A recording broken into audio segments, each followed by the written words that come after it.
Salut les Anacalypsiens, bienvenue dans cette nouvelle vidéo d'Anacalypsie.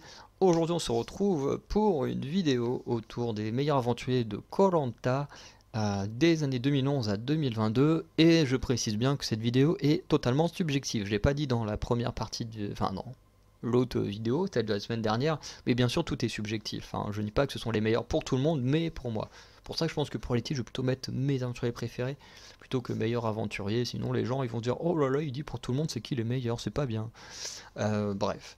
Ce qui me fait un peu bizarre, c'est quand même au niveau des noms, euh, j'ai l'impression que cette décennie fait moins prestigieuse que la première vidéo. Alors, j'aime absolument tous les gens que je vais présenter, mais j'ai l'impression qu'il y a un peu moins de prestige sur la plupart des noms. Je sais pas pourquoi, vous me direz en commentaire. Bref, je vous laisse avec l'intro et on commence tout de suite après.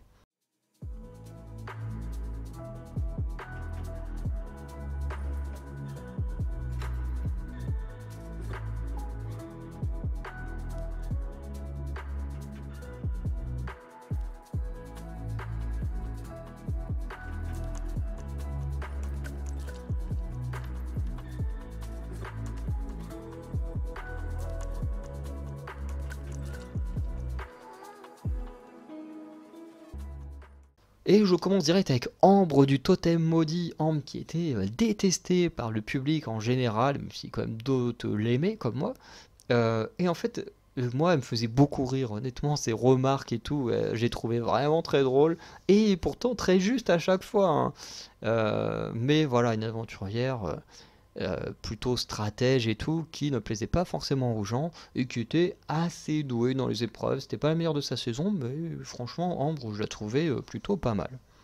Ensuite, on a le gagnant des Fidji, André, que moi j'ai pas mal aimé. Je le trouvais vraiment sympa. Et puis, avec une autre personne de la vidéo, à devoir survivre contre les vieux, au bout d'un moment, trouver plein de moyens pour pouvoir éliminer l'équipe des vieux et réussir à s'en sortir. Je trouvais ça vraiment super. Enfin, pardon. Et franchement, André, je l'ai trouvé génial. En plus, pour les poteaux, c'est vraiment pas le gars sur qui on aurait parié quand tu voyais les autres qui étaient sur les poteaux, notamment Magali. Tu te disais, ok, il est un peu plus imposant physiquement, donc c'est pas une épreuve faite pour lui. Et au final, c'est quand même lui qui la gagne. Bon, les trois tombent en même temps, même s'il tombe en dernier sur les trois, mais les trois tombent quasiment en même temps. Et du coup, c'était vraiment une surprise. Et ensuite, voilà, il gagne au vote final. C'était vraiment très cool. Ensuite, on a Mathilde de la saison Cambodge, que j'ai beaucoup aimé aussi. J'ai plus trop de souvenirs maintenant de cette saison, pourtant c'est une des meilleures de ces dernières années, je trouve. Et la première fois qu'on a eu trois équipes, qu'on a changé de format. Et Mathilde, elle était vraiment très très douée. Moi, je l'ai beaucoup aimé pendant toute son aventure. J'ai beaucoup soutenu. De mémoire, elle a été jusqu'à l'orientation, mais je sais pas si elle a été plus loin que l'orientation. Mais en tout cas, j'adorais beaucoup Mathilde et j'aimerais bien la voir dans All Star un jour. Même si il y a des chances que ce ne soit pas le cas, mais j'aimerais bien. On reste sur la même saison au Cambodge avec Claire. Claire, donc, qui faisait partie de ces renforts sportifs. Donc, elle, je crois qu'elle était coach sportif, si je dis pas de bêtises. Et elle était vraiment très cool. Pareil, dans les épreuves, elle était vraiment douée. En même temps, c'est mieux quand même quand tu es coach sportif. Même si ça veut rien dire en soi. Voilà. Mais moi, j'ai beaucoup aimé Claire. Pareil, elle a été très loin.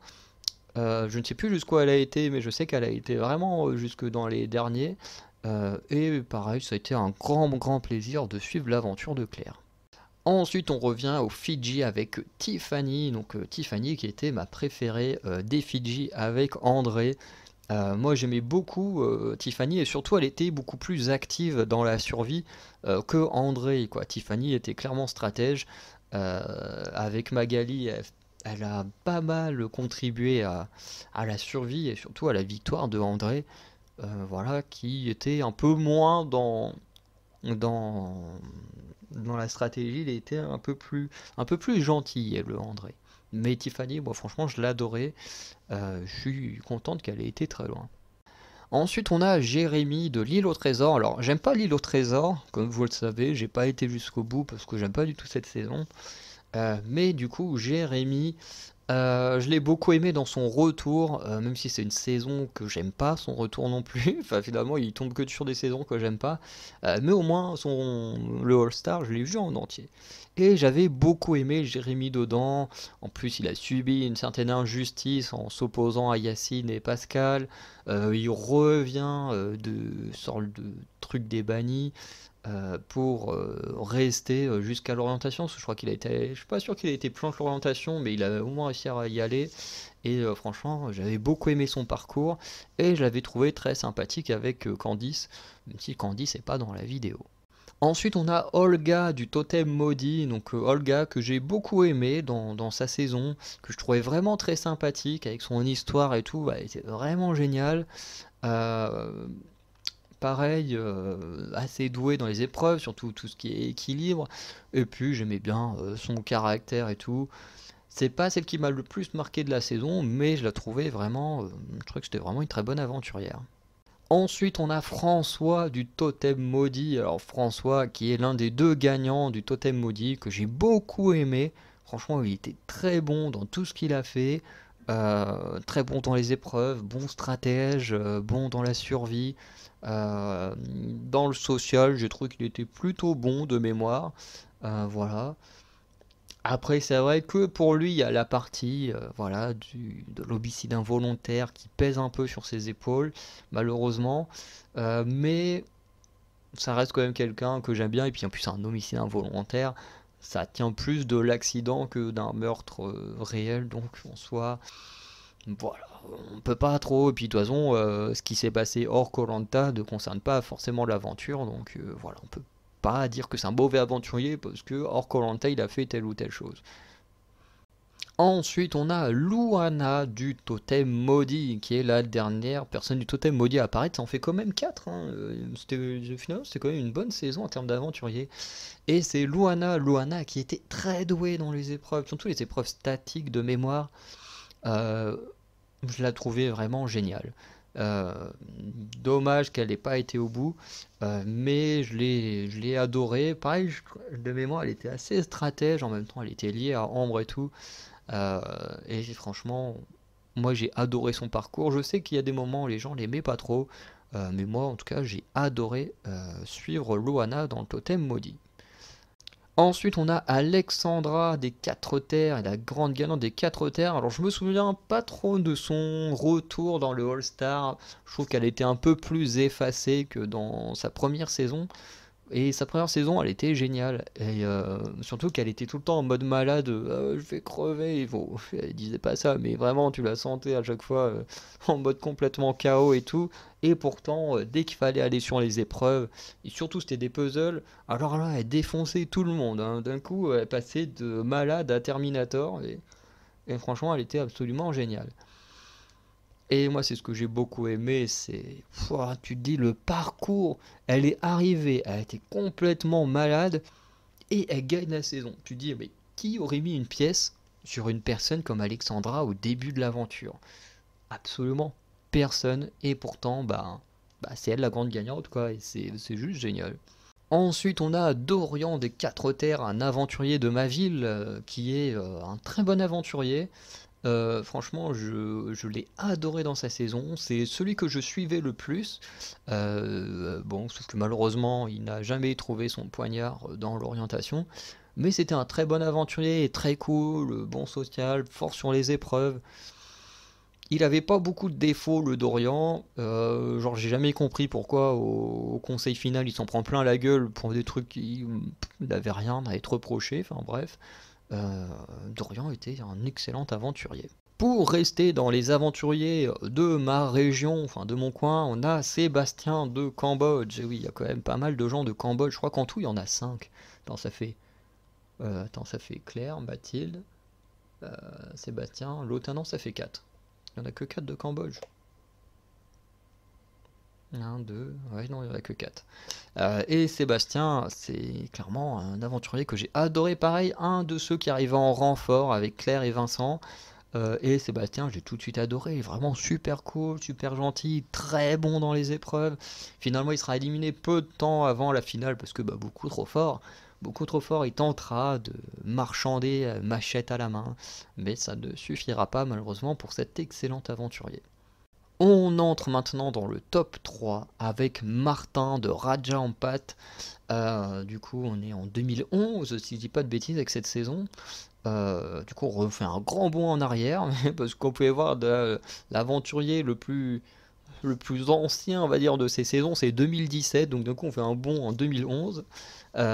Et du coup, bah voilà, Martin, il était excellent dans sa saison. Les All-Stars, j'ai un peu moins de souvenirs. Voilà, je me souviens surtout de sa première saison qui était géniale, où il s'était fait éliminer, puis il a pu revenir, et c'était trop cool. Voilà, et pareil, il avait été très loin. Il avait eu des problèmes avec je sais plus quelle fille là, qui m'insupporte honnêtement. Mais franchement, le parcours de Martin dans koh est vraiment très bon et j'aimerais beaucoup le revoir parce que ça ferait du bien en termes de nostalgie. À la deuxième place, on a Teura de Raja Ampat, qui est génial aussi, très grand aventurier, deuxième meilleur aventurier en termes d'épreuves, en survie, il est absolument génial, hein, il est dans son domaine. Bon, le social, ça va, les gens en général l'aiment bien parce qu'il est très gentil, il est très cool. Par contre, la stratégie, la stratégie, mon dieu, Teura, entraîne-toi à la stratégie, si tu dois revenir je sais pas combien de fois. Pense à la stratégie, améliore-toi, parce que ça, c'est vraiment son plus grand défaut. Bon, et la tricherie, parce qu'au final, il a été viré de son aventure à cause d'une tricherie. Bon, au moins, lui, il l'a assumé. Mais c'est assez triste. Et ça reste quand même un aventurier emblématique de par ses affrontements dans certaines épreuves, notamment face à Claude. Ce petit affrontement en mode qui sera celui qui aura le plus de victoires individuelles et tout. Enfin bref. Et puis en plus, il a quand même beaucoup plus de sympathie auprès du public parce qu'il est beaucoup plus cool et tout que Claude lors des épreuves. Bon, par contre, quand tu vois le fait d'être éliminé en binôme avec 2 colliers d'immunité, tu te dis, faut vraiment retravailler la stratégie là parce qu'il y a un gros problème, mon cher Théora. Bref. Et celle qui va étonner tout le monde, mais qui est mon aventurière préférée de ces dernières années, enfin ces 10 dernières années, et même ouais, entre Claude et Clémentine, ça se joue quand même à pas grand chose, je penserais quand même un petit peu plus. Bah, quoique Claude, il y a quand même la tricherie qui entache pas mal le fait qui fait qu'il m'a beaucoup déçu, alors que Clémentine, elle m'a jamais déçu. Donc je pense que ouais, Clémentine, elle irait au-dessus de Claude, hein. C'est étonnant, mais Clémentine, ouais, c'est mon aventurière préférée. En fait, j'adore parce que c'est typiquement le genre d'aventurier que j'adore voir à l'écran. Des gens qui veulent de la gagne et qui sont prêts à tout pour gagner. Parce que Clémentine, elle a pas l'air méchante hein, dans le fond. Et surtout, quand on a suivi sa deuxième participation, très clairement, on se rend compte qu'elle est pas mauvaise. C'est juste que voilà, c'est une fille qui pète rapidement les plombs. Moi, quand je fais du sport, il y a quand même des profils, ou même parmi mes potes, des gens qui ont un profil assez ressemblant à Clémentine, dans le sens où voilà, c'est des gens qui aiment la gagne et qui peuvent bah, facilement s'énerver quand ils n'arrivent pas à faire les choses. Ce qui est normal. Bon, moi au sport, je m'énerve pas parce que bon, il n'y a pas d'intérêt à s'énerver là-dedans, parce que j'ai pas d'enjeu. Mais c'est vrai que sur un truc où j'aurais de l'enjeu et où je perdrais, j'avoue que je pourrais facilement m'énerver également. Et pourtant, j'ai un tempérament très calme. Et des fois, quand je dis à des gens, ouais, il y a ça qui m'énerve, des fois ils sont là, mais attends, toi tu peux t'énerver. Donc voilà, hein, tout le monde, ça peut arriver à tout le monde. Mais Clémentine, c'est vrai que voilà, et puis il y a les conditions, il y a le manque de sommeil, le manque de bouffe, hein, il y a quand même plein de choses qui fait qu'en plus on s'énerve encore plus vite. Moi je sais que si je vais là-bas, mais je pourrais péter des câbles facilement avec tous ces problèmes-là, hein. Mais après, quand on regarde dans les épreuves, elle était vraiment bien. En termes de social, elle était vraiment bien, hein, parce que tout le monde retient que ces moments où elle s'énervait. Mais en réalité, hein, quand on regarde socialement, il n'y a que avec Yacine qu'elle avait un problème. Et après, quand elle est revenue, t'as l'autre connard de Dylan qui est venu foutre la merde en petit toutou de Yacine. Mais pareil, elle a toujours eu un assez bon social avec les aventuriers avec qui elle était, Clémentine. Il n'y a qu'avec Yacine où ça matchait pas du tout. Et après, Dylan qui a foutu la merde dans son retour. Mais voilà, elle a toujours eu un bon social en termes de stratégie. Alors là, c'était une dinguerie, même si elle a été plus ou moins à la menace pour rester en jeu. Alors ça lui était énormément reproché quand elle a menacé Fred en mode vas-y, moi j'ai deux voix, donc si tu me choisis pas, hop, t'es dans la merde. Bah, après, le mec était pas obligé d'accepter, encore une fois, hein. Je défends Clémentine parce que c'est défendable, hein. Certes, elle a fait cette action, hein, de le menacer, plus ou moins, mais le gars était pas obligé d'accepter. Il aurait pu se dire eh, j'ai confiance en moi, j'ai confiance à mes camarades, on gagne l'immunité, et puis on la dégage au conseil puisqu'elle m'a menacé. Le mec, il a juste accepté, il n'était pas obligé. Donc, au bout d'un moment, on peut pas tout mettre sur le dos de Clémentine. Bon, la petite déception peut-être, c'est qu'elle, bah, déjà qu'elle n'ait jamais gagné, mais aussi que bah, c'est à cause d'elle quand même que Sébastien a quitté l'aventure, hein. Mais bref, Clémentine pour moi ça reste la meilleure aventurière, enfin du moins celle que je préfère. Ça va étonner beaucoup de gens, mais c'est comme ça. Moi je soutiens à fond Clémentine et j'aimerais la revoir une troisième fois. Donc voilà pour mes aventuriers préférés entre 2011 et 2022. Beaucoup d'aventuriers de 2017 et de 2020. Parce qu'il y en a enfin même de 2022, parce qu'il y a beaucoup du Totem Maudit, beaucoup de Cambodge et beaucoup de... non, pas tant que ça des Quatre Terres en vrai. Ils sont que deux. Ouais, beaucoup du Totem Maudit et de Cambodge, hein. Quelques-uns de 2018 avec les Fidji. À la limite en 2016 avec l'île au trésor, mais sinon après 2011. Et voilà. Donc dites-moi en commentaire pour vous quels sont vos aventuriers préférés de la période 2011 à 2022, donc jusqu'au totem maudit. Et puis ben, on se dit à très bientôt pour de nouvelles vidéos. Donc n'hésitez pas à aller checker les autres vidéos de la chaîne et ceux des autres chaînes Anacalypsy. Et on se dit à très bientôt. Ciao.